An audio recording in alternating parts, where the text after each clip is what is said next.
chirurgien oncologue.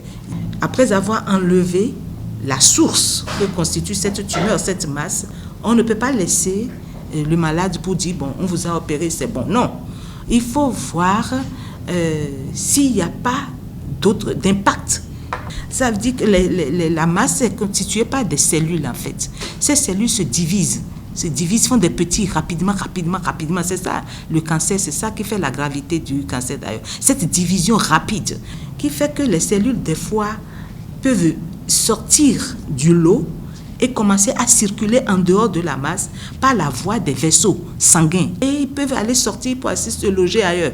Par exemple, dans le poumon, dans le foie, dans le cerveau, même dans les os, n'importe où. Et former encore une masse, donc masse secondaire. Et cette masse secondaire-là, on les appelle les métastases. Donc quand on enlève la masse, on ne sait pas le bilan, ce qui se passe dans le corps. C'est pour ça qu'il faut ajouter un autre traitement qu'on appelle la chimiothérapie. Il faut envoyer des produits chimiques maintenant.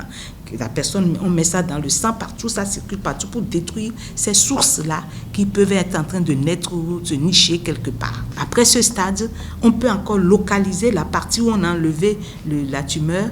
On peut encore bombarder ça par des rayons, ce qu'on appelle la radiothérapie pour éradiquer complètement.